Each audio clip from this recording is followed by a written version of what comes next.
Mr. Secretary, as you know, I represent San Diego, the largest military community in the country. Right now, as we are speaking, 2,500 San Diego Marines are off the coast of Iran.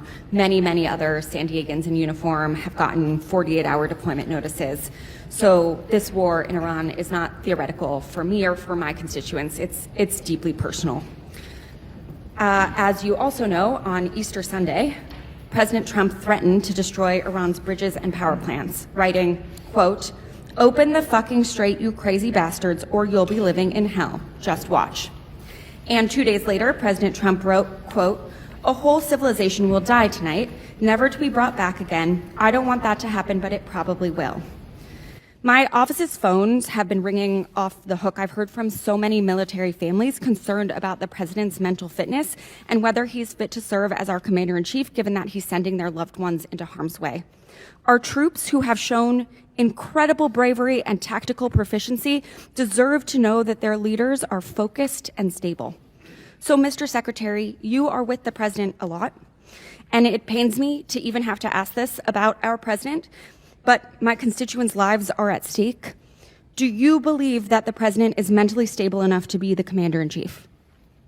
In any healthy democracy, leaders should be questioned. That's not the issue. The real issue is how those questions are asked and whether they add value to public understanding. When Sarah Jacobs raised concerns about whether Donald Trump is mentally stable enough to serve as commander-in-chief, it sparked a broader conversation, not just about leadership, but about the tone and direction of political debate today. Let's start with the reality. President Donald Trump is currently serving as the President of the United States. That means he is actively carrying out the responsibilities of Commander-in-Chief, overseeing national security, working with military leadership, and making decisions that affect both the country and the world. This is not speculation.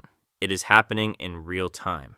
The role itself demands constant engagement, pressure management, and decision-making at the highest level. When evaluating any sitting president, the most responsible approach is to focus on actions, decisions, and results. What policies are being implemented?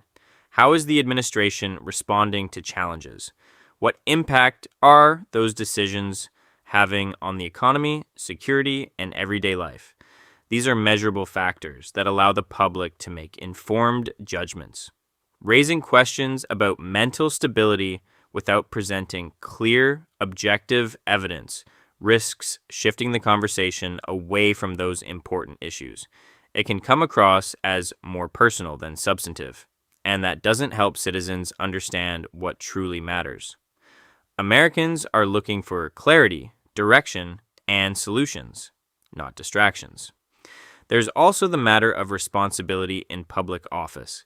Statements made in Congress carry weight, they influence public perception, shape media coverage, and contribute to the overall tone of national dialogue. When that tone leans toward personal insinuations, it can deepen division and reduce trust in the process. Strong debate is important, but it should be grounded in facts and focused on policy. Did you ask the same question of Joe Biden for 4 years? Mr. Secretary, Joe Biden is not the president. Mr. Trump has been president for a year and a half, and I'm asking you did right not. now. And I won't even engage with the level of disparagement that you're putting on the commander-in-chief, who indeed is. Mr. Secretary, every single day. Mr. Secretary, Biden is not the president. He's the sharpest, most insightful commander-in-chief we've had in generations. And you want to compare, you want to ask that question after you and your fellow Democrats defended Joe Biden, who could barely speak and didn't know what day of the week it was? As you know, he governed through an auto pen. When, he had a Secretary of Defense who went AWOL for a week. I can't be gone for 10 days, for 10 minutes. I will reclaim my time. Lady's time. She's reclaimed it. So, as Mr. Jimenez said, we should be taking leaders at their word. So is there a reason that we should not be taking our leader at his word? Iran should not underestimate the will of President Trump and the United States military to achieve our mission. Okay, well, I want you to know this is not a partisan thing. In fact, many Democrats have had, many Republicans have had these same questions. Marjorie Taylor Greene said he's out of control and he's gone insane. Candace Owens said the 25th Amendment needs to be invoked. Megyn Kelly, Tucker Carlson, who you used to work with, Alex Jones, Stephanie Grisham, the list could go on. So how do I explain to my constituents that while they are in harm's way, their commander-in-chief is posting these unhinged posts? How did you explain to your constituents what happened on October 7th?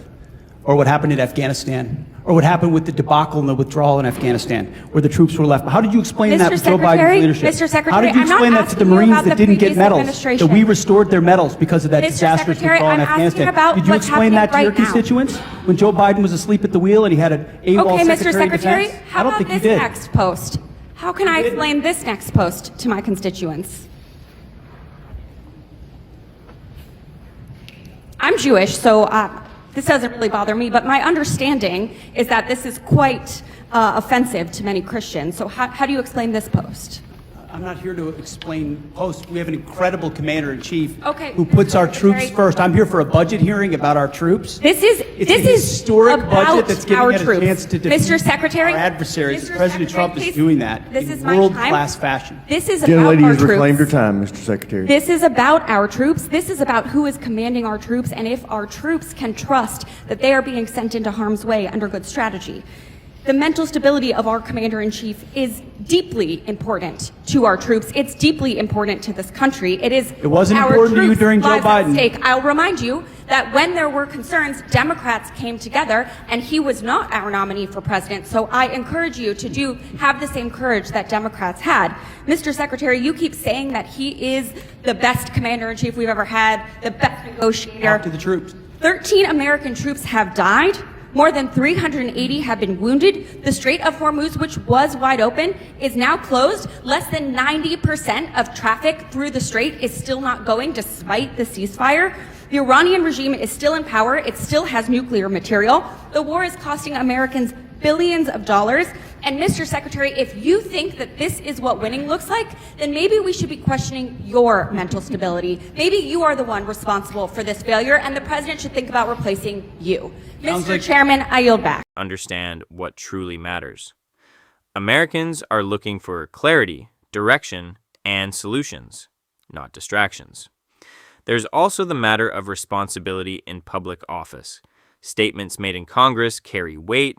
They influence public perception, shape media coverage, and contribute to the overall tone of national dialogue. When that tone leans toward personal insinuations, it can deepen division and reduce trust in the process. Strong debate is important, but it should be grounded in facts and focused on policy. Another important point is consistency.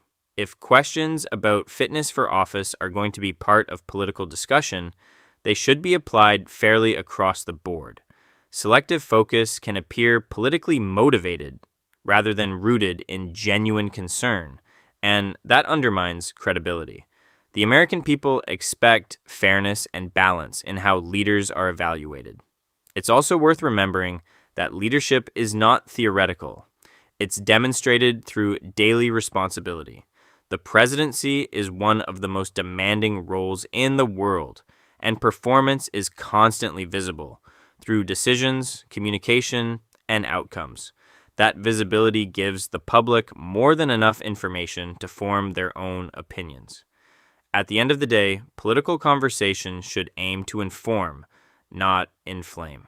They should help people better understand policies, leadership styles, and future direction. When discussions stay focused on substance, on real issues and real solutions, they become more meaningful and productive. Respectful disagreement is a strength of democracy, but respect matters. Focusing on what leaders do rather than unproven assumptions about who they are is what keeps the conversation grounded and useful. Ultimately, the American people will decide, and the best way to support that decision-making process is by keeping the conversation centered on facts, performance, and results, not speculation.